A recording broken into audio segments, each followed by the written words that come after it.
make is, no, I'm not lost. I realize this is not the South Bay Astronomical Society. I show that just to make the point that I would like to thank the chapter for hosting this conference. I am the son of a U of A graduate, although I didn't go there, so I want to thank them for, in a sense, bringing me back home. Well, the topic at hand, you're probably all familiar with the space solar power concept. Space solar power, I'm sorry. Am I? Can everybody? Yeah. How's this? Much better. Okay. It's sort of a superset of the solar power satellite concept, which has been under study on and off for a number of years. Most of you have seen it before. Schematically, it looks something like this. You can, in principle, put a large solar collector in Earth orbit, convert the solar energy into electricity to power a microwave generator, transmit the microwaves to the Earth. At that point, you can convert them back into electricity by a large array of rectifying antennas, known as a rectenna, and then feed it into the commercial grid. Back on Earth, it looks something like this. This field of rectennas actually would be several kilometers across, so this is not to scale, except that the individual panels may actually be about this size compared to the little figure from my clip art file. I don't want to dwell on why one would want to do this in the first place. Basically, compared to conventional energy sources, it doesn't release any pollutants. And compared to other renewable energy sources, such as conventional solar panels on rooftops, you get something around 10 or 15 times more effective land use, because you're eliminating the need to have oversized collectors to make up for the fact that it's night half the time, it's cloudy much of the time, and so on and so forth.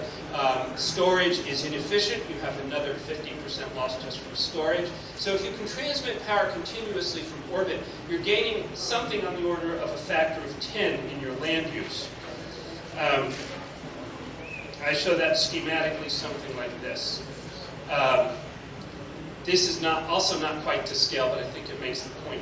Power equals money. This idea was studied very extensively by NASA and the Department of Energy in the 1970s. And the result of that study, in which my present employer, Boeing, and my other present employer, Rockwell, which are now one company, came out with this large panel in geostationary orbit that was 5 by 10 kilometers, transmitting power from a 1 kilometer wide transmitter array, and feeding a total of 5,000 megawatts into the commercial grid. This had a potential to supply endless power, pollution-free, to the world, with the caveat being that it would cost somewhere around $250 billion in 1996 dollars, soon to be next century. The other issue being that because this study was concluded in 1980, at which point the price of oil stayed low and the price of launching material to space stayed high, this didn't really go anywhere past about 1980. There was another problem, is even if launch costs were free, a space project of this magnitude is just too risky, and for reasons I'll get into, it's kind of difficult to build a little one of these. This 5 by 10 kilometer size, as I'll get into, is mandated by the laws of physics. For those of you who prefer English units, that's something like 3 by 6 miles. Anyway, an artist's conception looks something like this. You see sun strikes the panel and so on. Fairly straightforward as far as the physics go.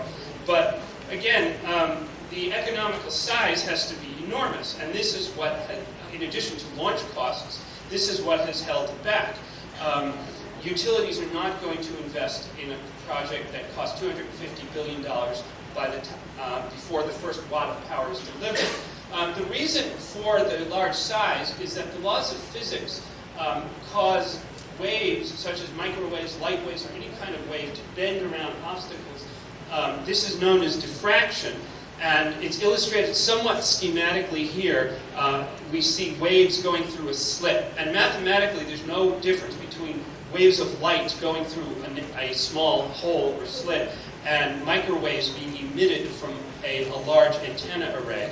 The closer together the edges of the emitter are to each other, that is, the smaller the antenna is, the more the waves will tend to bend and the wider they will spread out. Well, geostationary orbit is 36,000 kilometers high, and the waves are going to do a lot of spreading between geostationary orbit and the surface of the Earth. They'll spread to about 10 kilometers. There are two ways to make this economical. Either make the transmitter really enormous so that the beam stays focused, or make the power density really high, or some combination of both. Either way, you're talking of expensive. This is why the idea stayed dormant for so long. But over the last few years, NASA has asked the question, and being a NASA contractor, I like it when NASA asks questions because they pay you to answer them. And the cynics will say they pay you if you don't answer them, but it's not quite that simple. NASA began reinvestigating this concept in the 1990s and came up with about 20 or 30 different solar power satellite system designs. Here's one in particular they call the Sun Tower. What they've done is they've tried to lower the cost of space solar power by doing several things. Number one, it's highly modular construction, so there's a certain economy of repetitive manufacturing there. These are large circular Fresnel lens concentrators which can be inflatable. They focus the power onto these small solar cells, and from there the solar energy is converted to electricity, transmitted down this cable to a transmitter at the bottom of this, and this is gravity gradient stabilized, so the thing, it orbits the Earth something like this, with the antenna always pointing downward. By the way, this is not to scale. And another thing they did in order to lower the cost is they lowered the orbit to 12,000 kilometers, MEO, or Middle Earth orbit, and what that does for you is the beam diverges less, therefore you need less power to achieve acceptable power densities on the ground. And the whole thing scales down. But the problem is subsequent studies have shown that when you move to Middle Earth orbit, you, of course, knowing about orbital mechanics, know that that means in order to get continuous power, since this thing is only overhead for a few minutes at a time, you need a large constellation of these satellites in order to get continuous power at the ground sites. Therefore, you're back to square one again. You still have to spend a lot of money to get economical power. Another thing that's considered on and off, and I'm happy to see a lot of it mentioned at this conference, is in the long run, we do hope to use space resources, but the question remains, how do you get there from here? Nobody's ever built a solar power satellite. Since this is a commercial project, the idea of these studies is to convince the utilities that this is a good idea to invest in, and we still need an incremental path to get there from here. If they're not going to invest in a large geostationary solar power plant, then why would they invest in that and an asteroid mining operation? We have to first develop the technology and show that it's feasible. Toward that end, we have done a number of things. The first thing is to embark on another system study in which we're expanding the trade space and we're asking ourselves, are microwaves the only way to transmit power from a high orbit to the surface of the Earth? And that's the question posed as you read across the top row. As you read down the bottom, you can see that the other question we've been asking ourselves are photovoltaic cells the only way to generate power on board the satellite? In fact, on board any satellite, doesn't necessarily have to be for commercial power. So what you have here is a matrix of four possible combinations. Up here in the northwest corner of my little trade space, up near Seattle, where the company is headquartered, you see the traditional microwave solar power satellite that gets its power from photovoltaic cells and beams it to the Earth by use of microwaves.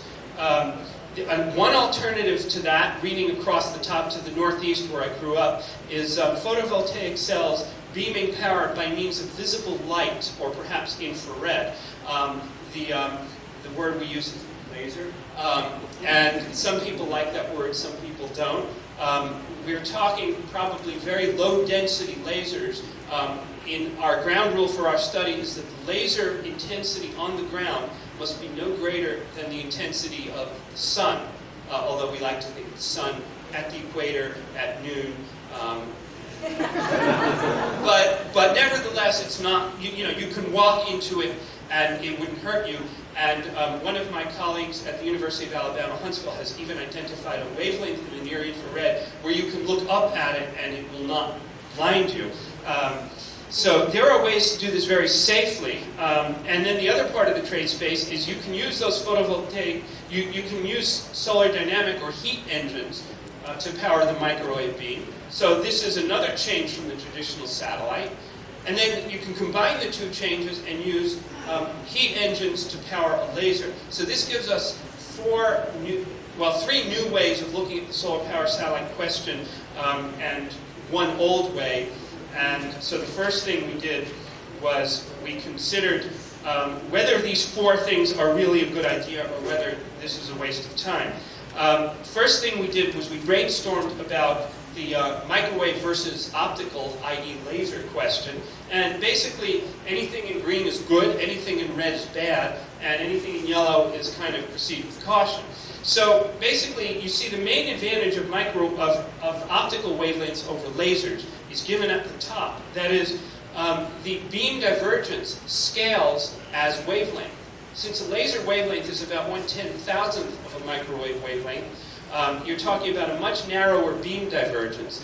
Now, at this point, you're not going to use a 1 kilometer wide transmitter array or dish or lens or whatever for a laser. You've got a small wavelength. You may as well take advantage of that and make the mass of the space segment smaller. So the first thing that comes to mind when I see this chart is you combine the effect, and that is your transmitter or your receiver can get smaller, and it would be nice to kind of get a little bit of an advantage on both ends. So what this winds up doing, and I guess this is a bit of an eye chart, but the bottom line is that this affects the whole system architecture, because rather than this one gigantic satellite with this huge transmitter at the bottom, what you can have is just a large array of many, many small solar panels, each with a tiny little laser. And in our reference case, it's 20 centimeters. It's about the size of one of these view graphs. And as it turns out, a 20 centimeter laser will diverge to about 400 or 500 meters by the time it hits the surface of the Earth. And what we envisioned was that you have a bunch of these kind of next to each other overlapping. So rather than this beam which gets very high in the middle and kind of tapers off at the end, so the land at the edges is kind of wasted, you can combine them to get a very square kind of beam distribution where in the middle of the beam, it's one sun in brightness everywhere. And then the minute you step out of that, there's nothing. As opposed to microwaves, which kind of peter out gradually. And then you have these things called side lobes, which can pop up all over the countryside and interfere with communications, which use similar frequencies. So the advantage of lasers is the small transmitter apertures, smaller receivers on the ground. You can combine the use of the terrestrial receiving array. The array on the ground that receives the laser is just another photovoltaic panel. And the advantage of having one of those is even if there is no solar power satellite, you can still get power from the sun. And I'll show you some charts about some little tricks you can do with that. The other advantage of lasers is that, again, no interference. The advantage of microwaves is traditionally they've been thought that you can penetrate clouds with them and beam power on cloudy or even rainy days. Lasers tend to get cut off by clouds, but you're talking about such a smaller area for the array that it's easy enough to redirect the beam to some place that's sunny, someplace where there are no clouds. And again, if you choose your orbit properly, you're beaming this laser like 24 hours a day. A typical terrestrial solar power plant, in effect, only receives full sunlight for the equivalent of 4 hours a day. So that's a 6-fold increase right there. And when you crunch through the numbers, it's more like 10 or 12 or 15%, depending on which papers you read. A couple of other issues. Microwave systems are right now somewhat more efficient, but lasers are improving. And the technology development for microwave systems at high power levels is much higher than lasers. The other thing we did was we brainstormed about the idea of solar dynamic heat engines versus photovoltaic cells. And then, again, it's too early to say that one is the clear winner over the other. I would say, since I did these charts, it's looking like lasers are very promising. Solar dynamic engines are still a question mark. They are actually highly efficient. They also do not have the disadvantage of photovoltaic cells, in that photovoltaic cells don't like to get hot, but they will get hot and they will lose efficiency. On the other hand, a disadvantage to solar dynamic engines is that they depend on moving parts. It's basically a turbine with a hot fluid. The panel just sits there. Actually, it doesn't really sit there. It has to rotate to track the sun. But a solar dynamic heat engine still requires some kind of mirror that has to do that anyway. So mechanically, the photovoltaic systems are a lot simpler. And again, the other advantages are that they lend themselves more to modular construction. And in addition, there's a lot more experience with photovoltaic panels in space. Most satellites have solar cells on them. There are no satellites with solar dynamic power supplies.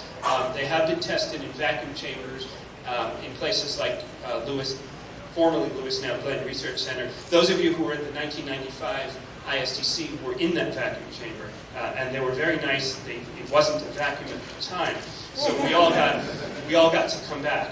Now, as far as the actual the results of our current study, it's still a work in progress. So the first thing I will show you is our photovoltaic microwave concept. And you can see that this is similar to the NASA sun tower, except that we, instead of circular solar panels, we have rectangular solar panels. And what that allows you to do is you can get them closer together, and they don't get in each other's way, they don't block each other, because as you can see, I'll just sort of demonstrate how this might work.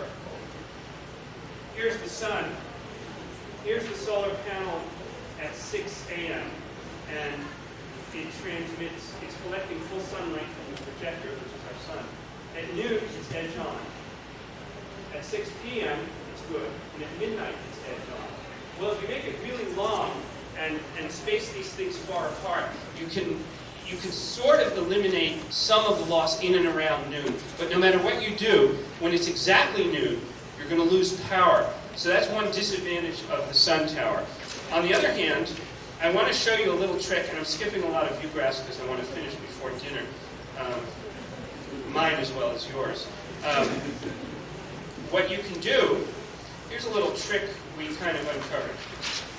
This is a little bit of a busy chart.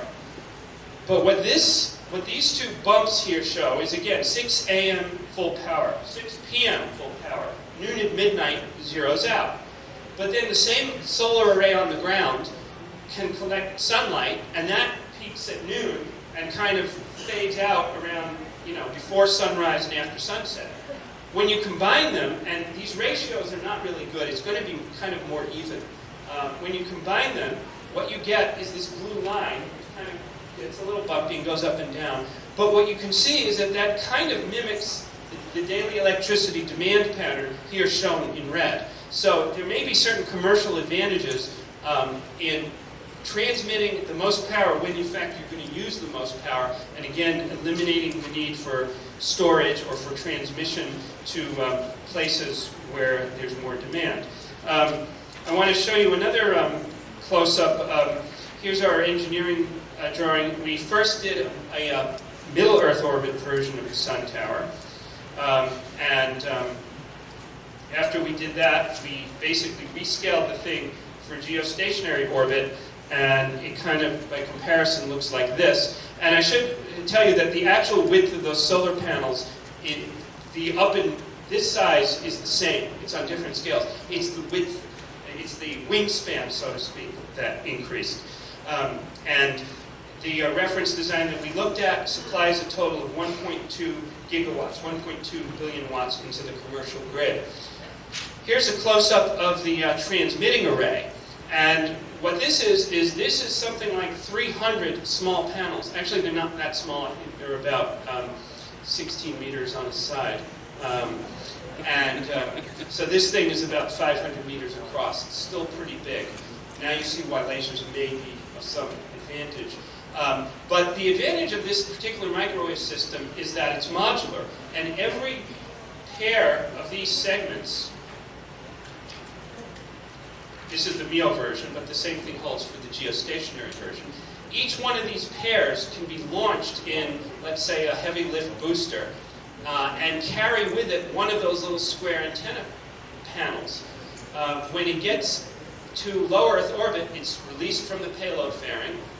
The wings pop out, and then each segment is equipped with a small ion thruster, which over the course of several weeks, I believe, slowly spiral up to geostationary orbit and autonomously rendezvous and dock with the nascent satellite that's under construction. So this sun tower design can be self-assembling and self-deploying.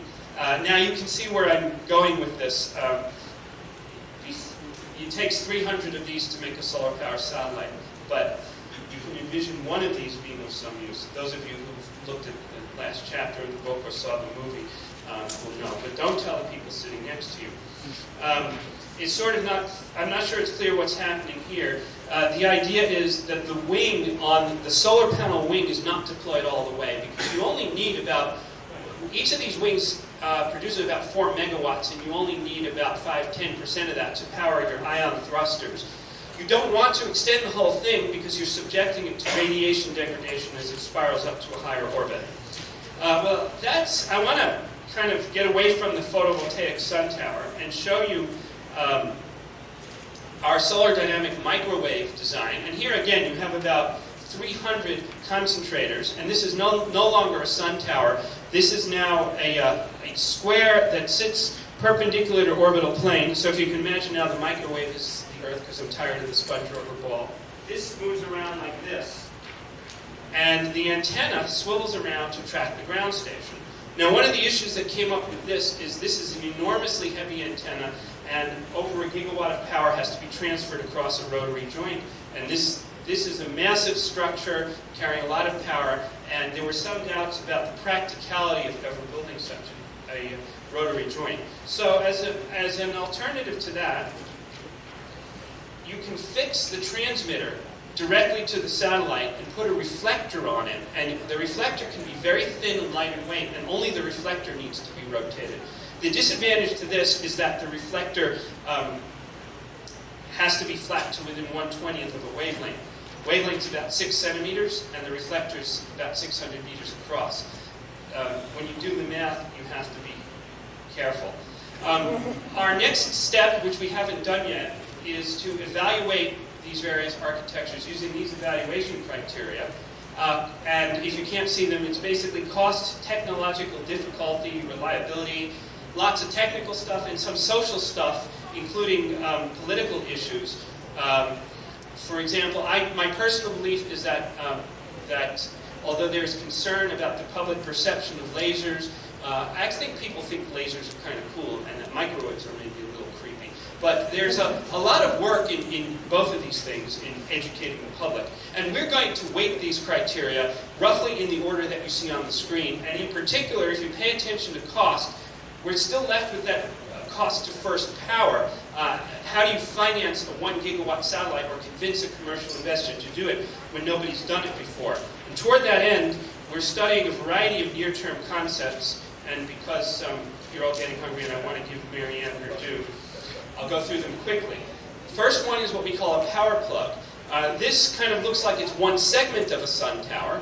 It really is more like an ISS array that you can see Marianne setting up the model. And if you imagine one set of panels of that equipped with an ion thruster and perhaps a microwave or laser transmitter, you can send this into geostationary orbit, and it can do kind of a halo orbit around that midnight point where the satellites will pass into the Earth's shadow a couple of times a year, and it can supply power to satellites in Earth orbit while they're on the night side of the Earth, either by staying outside of the Earth's shadow or by co-orbiting with its customer, storing power on the day side of the Earth and then dumping it when it's on the night side. And this concept here weighs about 15,000 kilograms and transmits about 30 kilowatts and fits in one space shuttle launch. We can build it now. There's nothing in that concept that doesn't exist now. This is a little more of an advanced concept. You can imagine taking one approximately half-scale version of the sun tower solar array panel, sticking a truss on it, putting more powerful thrusters on it, putting a crew habitat on the other end. There's your mission to Mars.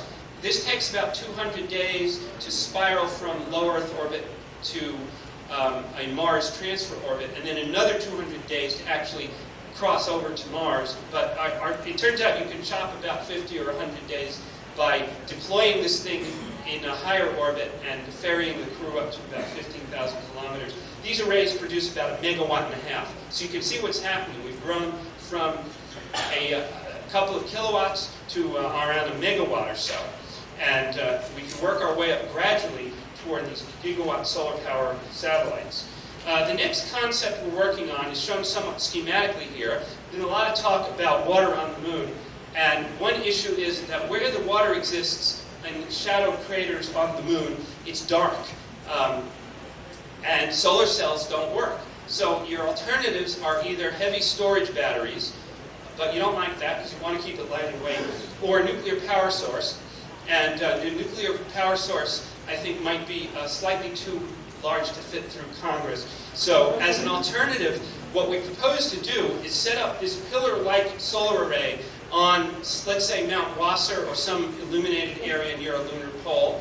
And the rover then drags this transmitter panel to the crater's edge, and it beams the power into the crater, and the rover actually collects beamed power as it goes into the dark region of the crater where it prospects for water and other resources. The other thing I like about this lunar rover concept is that it's not an abstraction. We actually do have a prototype. This is a somewhat old picture in the anechoic chamber in Seal Beach, California. We since put a camera on it and added some remote control facilities, and it is at probably this moment, well, it's Saturday, at this moment, minus 24 hours, actually being driven around the Santa Susana Mountains, about 50 miles north of downtown Los Angeles. And what you see there is a rectangular panel, about 1 square meter. We have a transmitter that transmits about 2 kilowatts, and that intercepts about 500 watts. It goes about 100, 150 feet. Again, not quite lunar crater dimensions, but it's a prototype and kind of a proof of concept. So I'm going to wrap it up by just saying that the space solar power concept in general shows promise, provided we do an awful lot of engineering, log 1 to 2 zeros off of launch costs, and so on. The use of heat engines and lasers as opposed to microwaves and solar panels shows promise, but again, we have not been looking at it long enough, so the warts haven't emerged yet. We're still on the first date, and we're kind of a little bit infatuated. But more important, it's the near-term applications of the technology that may make space solar power pay in the long run, and even if it doesn't, is going to do some really neat space exploration and development in the short run. I think I have 2 minutes for questions, if anyone has any. Yes? On the microwave rectangular seating side, what's the power density watts per square meter that you're quoting? In the original NASA study, it was 23 peak. In the subsequent studies, it's kind of fizzled to about 15, and you don't want to go any lower than that. I think it could probably be made 40 or 50 or 100 without any ill effect to the environment that I know of, or to human health that I know of, or that anyone conclusively knows. But it's on the order of 20 milliwatts per square centimeter, 200 watts per square meter. Anyone? Yes, about 20 years ago, these same concepts were proposed by Dr. Peter Glaser and Arthur Little and NASA and Bowen and various others. Why has it taken this long to really develop the technologies and it's not active yet? Because there was, of that 20 years, there was a 15-year period where nothing happened. And what happened was that in subsequent investigations, we've identified these architectures mass out. We were hoping much lighter than the designs from the 1970s. Turns out they're not much lighter, but we're scrutinizing it to a greater degree, and we've identified what technology we need to develop and some short-term application. The answer to your question is because nothing happened for 15 years. Yes, sir? Have you dug around, I presume you've dug around in the old thermal designs that Boeing did. There was a lot of that work done. Gordon Woodcock in particular was involved. Yeah, I know of it. I haven't looked at it. Our thermal design was actually based on a more recent module designed at Glenn Research Center. But Well, it turns out that there's a fundamental thing that got missed, although they accidentally stumbled across it in the process. They never recognized it. And that is that there's a fundamental problem with radiators, in that radiators are inherently less efficient in terms of radiation per unit area as they get larger. I'll show it to you later. for solar dynamic or for all of them? All thermal radiators have a problem in that their mass per unit of radiation falls off of the square root of the absolute size. So if you make a radiator with 10 times as much radiation capacity, it weighs, or sorry, 100 times as much radiation capacity, it weighs 10 times as much per unit of radiation. The best answer I can give to that is that current solid-state technology is going to need large radiators. But interestingly enough, the old traveling klystron tubes and magnetron tubes and some of the more advanced, I believe, silicon carbide materials may not need a large radiator. They may be able to be operated at higher temperatures. We're not sure yet. That's not the area that the radiators come into. If you're using a thermal cycle device, I understand what you mean. The thermodynamic. Thermodynamic. We haven't considered radiator size. well, But I'll have to look up Gordon's paper. there was a lot of work done on that, and in fact, Eric Drexler and I hold a patent which is long expired on that particular topic that you want to look at. Okay, I'll have to compare Gordon's old work with what they're doing at Glenn. I haven't looked at. We just started Well, doing this. they discovered accidentally in this, they didn't actually recognize it, but they did a number of reference point designs on it. And as they cut the module size, the weight of the thing fell. And nobody actually realized that what was the effect was that the radiator weight was the dominant factor in it was the thing that was falling. It sounds like the solid dynamic may completely change the architecture, and we haven't looked at it in that much detail yet. Tell people how they can keep in touch with all this. Website? John, are you referring to the Sunset Energy Council? Well, that's one possible. Website. There's already websites that are kept up to date. Up to date, well, you have the Sunset Energy Council, which formed during the 1980s, I believe, lay dormant and was recently reactivated, has a website, but it has not yet been updated. I don't have the URL. They plan to put all these kind of papers on there, but and it's being run by Professor Nobu Kaya at Kobe University in Japan.